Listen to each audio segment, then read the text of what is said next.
So, what do you think some of the challenges that are faced when people's parents start to age and they're trying to transition them and take care of them? You know, they might be having hygiene issues, or they might be having money issues, or they may be forgetful and they're a hazard to themselves in their house by themselves, right? But they don't want to talk about that.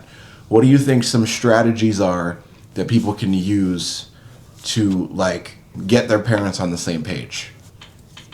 Well, I want to say luckily, but I don't know if it's luckily that we've lived through this. Like, we lived through this for the last several years. I wouldn't say luckily, but yeah. Yeah.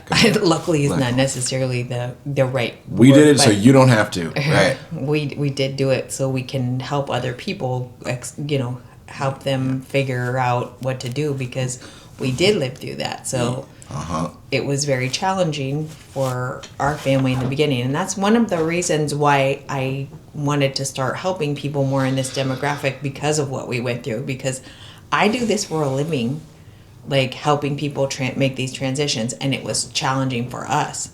Like, it was challenging for me and Dad to have conversations with Grandma and Granddad about hygiene issues, about, what's going to happen when you can't do the stairs anymore. And they really, really vehemently wanted to stay in their house. They wanted to age in their house, which we did it for as long as we could, right? Like, Dad was going over there all the time, and it took a toll on him. But we tried to respect them and did it for as long as we could. Well, Granddad did die in that house. He did. He passed in the house. Yeah. But Grandma... But after that, then you had to shut it down. Well, we didn't. We didn't shut it down for quite some time. He passed in November, and then she didn't move closer to us until April. Mm-hmm. So Dad did. We both did all we could to try and keep her there as long as she could, because she wanted to stay. And it got extreme too. It did. It got really extreme because, again, like, what do you do when you're having pee issues, and Grandma didn't want to address that, right? She's like peeing in the chair, and you walk into the house and it hits you in the face, and we're like, you have to wear the Depend, and she's like, I'm fine. And so, again, until we got the caregiver, and again, we luckily had the finances for that. Yeah. Other people don't. We had some finances to have someone come in and assist, because she certainly didn't want me or Dad to be helping her with, bathroom issues. Yeah.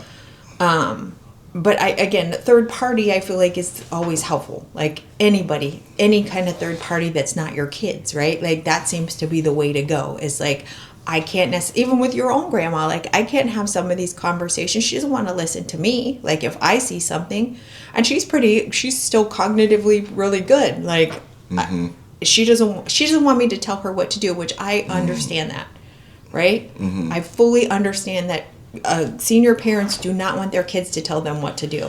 Yeah. But again, I think coming from a neutral place is helpful, and then having a third party. Well, and there's a fine line where there's other issues, that people have with their parents and their children, where maybe you don't know what's best, right?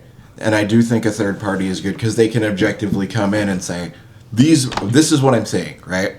This is what I'm observing. This was what we need to do. Because sometimes you have, maybe have an over-exaggerated perception because, they're, family, right? But that's, a really good point, because having the perspective of, when you're in it, you can't see the full picture, right? Mm-hmm. You cannot see the full picture. Yeah. Some of the things that we've experienced, we did not see some of the, let's look at it from, a higher view. We couldn't see all the little, that some of the stuff that was going on at your grandparents' house was going on for a long time. I know. And we were like, oh, everything is okay. They're cool, right? And it wasn't really cool. And again, a third party wouldn't have a problem stepping in there and saying, this is abhorrent, right? But when it's your parents, you don't want to see it, right? You don't. And you don't want to see your parents going down. So you're like, oh, everything is okay. You don't want to see your mom or your dad I want to believe my mom is okay. Your grandma walked around here 4 years ago, had a stroke for a day. And I didn't want to see that. I'll be perfectly honest. And I had a slight breakdown after she had that stroke, because I was like, this is questioning mortality, right? Mm-hmm. So I get it. I do. And again, I appreciate you having this conversation with me, because it helps me to see it from different angles. So right. thank you.